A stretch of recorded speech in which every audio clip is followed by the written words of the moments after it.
అసలు ఇక వేరొక స్త్రీ మీద శంతన మహారాజు గారికి కోరికే లేదు. ఈ పిల్లవాడు పెరిగి పెద్దవాడు అవుతున్నాడు కాబట్టి తదనంతర కాలంలో ఈ పిల్లవాడికి ఇంకా పెళ్లి చెయ్యాలి, ఓ మంచి కోడలు రావాలి. చాలా ఆశ్చర్యకరమైనటువంటి కొన్ని విశేషములు ఉంటాయి. ఎందుకనంటే ఇక్కడ వరకు బాగుంది అనుకోవడం అక్కడ వరకు ఉన్నటువంటి వ్యక్తి లక్షణం. ఆ తర్వాత ఏం జరగబోతోంది అన్న విషయాన్ని, ఆ తర్వాత ఆ వంశంలో ఎవరెవరు ఎలా పుట్టాలి, పుట్టి ధర్మాన్ని ఎలా నిలబెట్టాలి అన్నది చూడవలసిన కర్తవ్యం పరమేశ్వరుడిది, పరదేవతది కదండి. అందుకని వాళ్ళకి అంతవరకే తెలుసు, కొడుకున్నాడు సంతోషంగా ఉన్నాడు. కానీ ఇక్కడే ఒక ఆశ్చర్యకరమైనటువంటి సంఘటన, మళ్ళీ ఒక కొత్త మలుపు తిరిగేస్తుంది కథ. సత్యవతీదేవి రావాలి ఆయన జీవితంలోకి. ఎందుకో తెలుసా అండి? ఇవాళ కాదు కానీ సత్యవతీదేవి యొక్క గొప్పతనం ఏమిటో, సత్యవతీదేవి శంతన మహారాజు గారి జీవితంలోకి రాకపోతే ఎంత పెద్ద ప్రమాదం పొంచి ఉందో, ఎందువల్ల సత్యవతీదేవి ఈయన జీవితంలోకి రావాలో మీకు ఆ పాండవ జననం జరిగిన తరువాత నేను ఎక్కడైనా నాకు స్ఫురణలోకి ఉంటే అన్వయం చేస్తాను, అప్పుడు మీరు విందురు కానీ. కానీ ఇక్కడే మీకు ఒక విషయాన్ని చెప్పవలసి ఉంటుంది. భీష్ముడికి శాపం ఏమనుంది? అష్టమ వసువు కొడుకుగా పుట్టేటప్పుడు నిస్సంతు, ఆయనకి బిడ్డలు పుట్టరు. కాబట్టి చంద్రవంశం ఆగిపోతుందా? అయిపోదా? శంతన మహారాజు గారితో ఆగిపోదు, కొడుకున్నాడు. భీష్ముడికి ఇక కొడుకులు ఉండరు. శంతనుడికి ఇంకా కొడుకులు ఉంటే ఆ కొడుకుల వైపు నుంచి వంశం పెరిగే అవకాశం ఉంటుంది. ఏ కారణానికి ఇంకా భీష్ముడికి మాత్రం కొడుకులు ఉంటారు, ఏ కారణానికి ఉండరు. తేజోదానం చేయడానికి కూడా కుదరదు భీష్ముడికి, ఆయన పేరు మీద కొడుకు ఉండడానికి వీల్లేదు.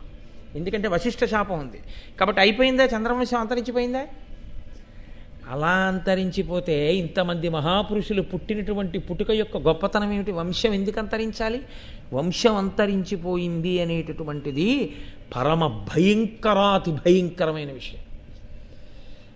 ఇంకసలు కొడుకన్నవాడు లేకుండా ఇక ఆ గోత్రంతో, ఆ గోత్రం పేరు మీద ఇక ఆ అన్నదమ్ముల తర్వాత పూజ లేదు అన్నారనుకోండి, అంతకన్నా దారుణమైనటువంటి విషయం ఇక సృష్టిలో లేదు. గోత్రం తమతో అంతరించిపోవడం అంటే భయంకరమైన విషయం అండి. అది గోత్రం వర్ధిల్లాలి, అలా సంతానము పొందుతూ ఉండాలి. తంతు దూది ఎలా వెడుతుందో అలా వెళ్ళాలి గోత్రం. కాబట్టి ఇప్పుడు శంతనుని మనసులో మళ్ళీ వేరొక స్త్రీ మీద అనురక్తి కలిగితే తప్ప కొడుకులు రారు. కాబట్టి శంతనుని మనసు కదలవలసిందే. ఇక్కడి వరకు వసువులు రావలసిన అవసరం తీరిపోయింది. వచ్చేసాడు భీష్ముడు. భీష్ముడు వచ్చేసి ప్రయోజనం ఏమిటి ఇప్పుడు? మరి అదేమిటో మీరు భారతం 18 పర్వాలు విన్నాక తెలుసుకుందరు కానీ. కాబట్టి ఆయన ఉండాలి మహానుభావుడు. ఆయన లేకపోయినా మళ్ళీ కుదరదు. అంతటి మహాత్ముడు భీష్ముడు ఉండాలి. కాదు వశిష్ఠ శాపం నెరవేరాలి, బ్రహ్మగారి వాక్కు నెరవేరాలి. అందుకని అటువంటి వాణ్ణి కనాలంటే అటువంటి వాడి మనసు కదలాలి. ఇన్ని కదలికలు వెనకాల నేపథ్యంలో ఇన్ని కారణాలకి కదిలాయి. పైకి ఒకలా ఉంటుంది. ఇప్పుడు అందువలన శంతన మహారాజు గారు ఒకనాడు వేటాడుతూ వెడుతూ ఉండగా అకస్మాత్తుగా ఆయన నాసాపుటములకు ఒక గొప్ప సుగంధం తగిలింది. ఎక్కడిది సుగంధం?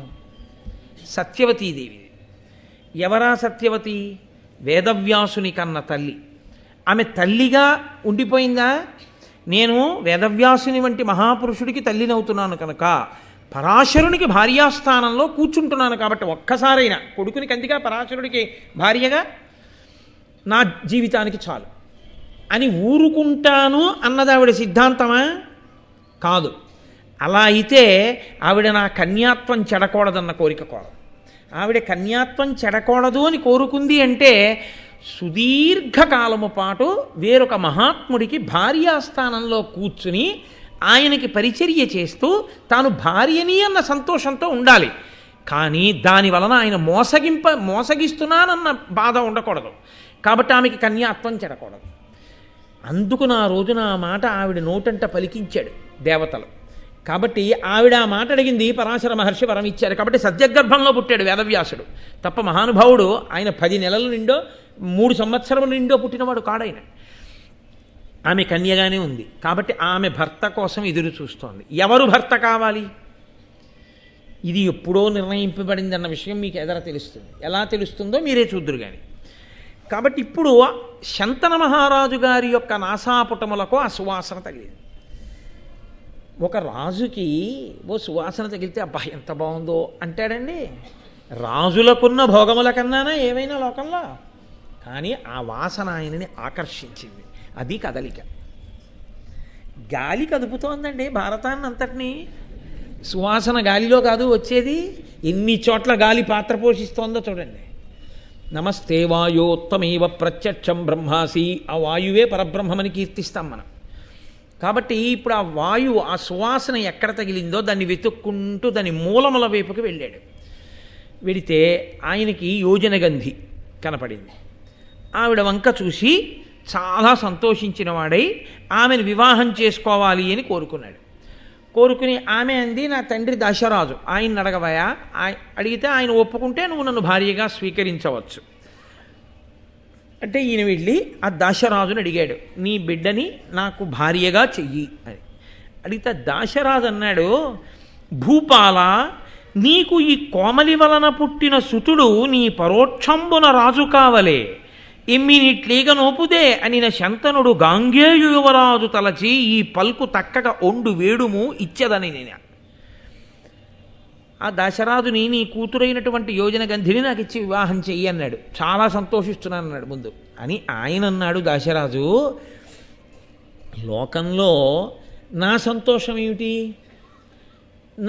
నా కూతురు రాణి అయిందని. ఇవాళ నేనుంటాను, ఇంకొక 30 ఏళ్ళో 40 ఏళ్ళో 50 ఏళ్ళో పోయాక నేను వెళ్ళిపోతాను. ఇవాల్టి నా సంతోషం రేపటి నా దుఃఖం అవుతుంది. ఎందుకో తెలుసా, నీకు భార్య అవుతుందేమో, ఎందుకంటే నిన్ను ఇంతకు పూర్వం వివాహం చేసుకున్న భార్య వెళ్ళిపోయింది కాబట్టి. కానీ తరువాతి కాలంలో ఈమె రాజమాత మాత్రం కాదు. ఎందుకని, భీష్ముడు రాజు కాబట్టి భీష్ముని భార్య ఎవరో ఆమె మహారాజ్ఞి. ఈమె సవతి తల్లి తప్ప కన్న తల్లి కాదు. కాబట్టి ఈవిడ కొడుకులు సవతి కొడుకులు. ఈమె కొడుకులు సవతి కొడుకులైతే రాజ్యం ఎవరికి ఎడుతుంది, భీష్ముడికి ఎడుతుంది. భీష్ముడికి వెళ్ళిపోతే అక్కడి నుంచి ఇంకా రాజు శబ్దం ఎవరికి అన్వయం అవుతుంది, భీష్ముడి వైపు వాళ్ళకి అన్వయం అయిపోతుంది. అప్పుడు నా కూతురే ఉంటుంది, నాన్న నేను రాణినవ్వడం ఒకటే ఆలోచించావు, ఇచ్చేసావు శంతనుడికి. కానీ శంతనుడికి ఓ కొడుకున్నాడు, వాడికి యవరాజ పట్టాభిషేకం అయిపోయింది. నేను తొందరపడి నా కూతుర్ని ఇచ్చేస్తే నా కడుపున పుట్టిన బిడ్డలు ఏమవ్వాలని నువ్వు ఆలోచించలేదు. నువ్వు చేసిన నిర్ణయానికి నా బిడ్డల కోసం నేను ఏడుస్తున్నానంటుంది. అప్పుడు నేను ఏడవద్దు? ఎంత దూరం ఆలోచించాడండి. ఇంత ఆలోచించడం అంటే ఆలోచనలన్నీ కదలికలు కాదు. ఈ కదలికలన్నీ దాశరాజుకి అకస్మాత్తుగా ఒక రాజు, అందున శంతనుడు వంటి వాడు వచ్చి అడిగితే యోజనగంధిని ఇవ్వడానికి ఇన్ని ఆలోచనలు చేశాడంటే అవి దాశరాజుకి తనంత తానుగా వచ్చిన ఆలోచనలని మీరు అనుకుంటున్నారా? కదుపుతున్నవాడు వేరొకడు ఉన్నాడు, వాడు కదుపుతున్నాడు ఈ ఆలోచనలన్నీ, వాడి ప్రయోజనం వేరు, అందుకని కదుపుతున్నాడు. ఆయన అన్నాడు, ధర్మానికి కట్టుబడ్డవాడు కదండి శంతనుడు, కామానికి కట్టుబడ్డవాడు కాడు, అంత హేయమైన వ్యక్తి కాడు. యవరాజ్య పట్టాభిషేకము జరిగి గాంగేయుడు ఉన్నాడు, మహానుభావుడు. ఆవిడ వెళ్ళిపోతూ చెప్పింది, వీడి పేరు దేవవ్రతుడు అని చెప్పింది. దేవవ్రతుడు గంగకు పుట్టినవాడు కాబట్టి గాంగేయుడు ఉన్నాడు. యవరాజ్య పట్టాభిషేకం చేసేసాను. ఇప్పుడు నీకు మాటిస్తే ఈ పిల్లల్ని ఎలా యవరాజ్య పట్టాభిషేకం చేస్తాను, నీ కూతురు కడుపులో కొడుకు పుట్టినా. కాబట్టి ఇది తక్క, వేరొకటి ఏదైనా కోరుకో ఇస్తానన్నాడు. ఇదే కావాలన్నాడు. అయితే కుదరదు, నీ కూతుర్ని నా భార్యగా చేసుకోలేను, వెళ్ళిపోయాడు. కానీ ఆయనకి భార్యాస్థానంలో ఆమె వచ్చి కూర్చోకపోతే ఎదర ప్రమాదం వేరు కదండి. అందుకని ఆయన మనసులోంచి ఆవిడ తొలగిపోయింది అనుకోండి, కథ అయిపోయింది. కాబట్టి తొలగలేదు. మన వీడియో కనుక మీకు నచ్చినట్టయితే లైక్ అలాగే షేర్ చేసి మన ఛానల్ని సబ్స్క్రైబ్ చేసుకోండి.